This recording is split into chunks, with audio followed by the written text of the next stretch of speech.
Lola, ayan. Magluluto na naman lola nyo ng ginataang gabi. Ayan. Hahaluan ko siya ng labahita. Labahita. Ayan, papalambutin ko lang po muna siya dyan. Sana ba yung mga labahita? Ba't nawala na? Labahita. The best. The best ang labahitang halo. Papakulang ko lang muna yan. Papalambutin. Mamaya lalagyan ko yun ng sibuyas, bawang, luya, tsaka yung kakanggata. Yan. Lalagyan na natin ng sibuyas. Sibuyas. Ilalagay ko na lahat. Sibuyas, luya, may konting bawang. Malalaki yung gayat ng luya ko kasi mamimigay ako sa kapitbahay. Baka ayaw ng luya.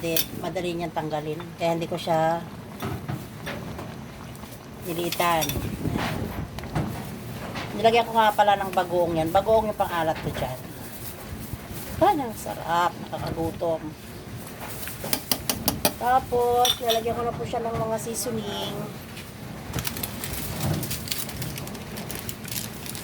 Ito.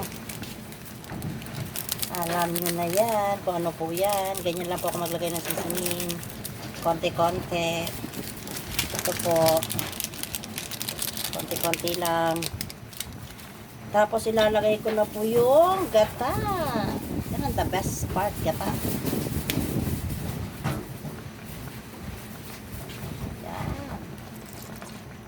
Sarap. Ayan. Sabi nila, huwag daw haluin para di makati. Hindi totoo yun.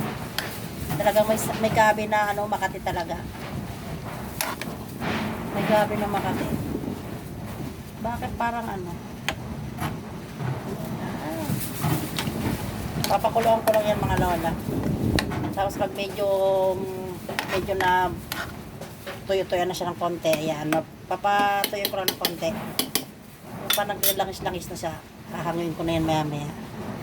Sarap! Ayan, finish na. Ready to eat na. Sarap ng halo ng baita.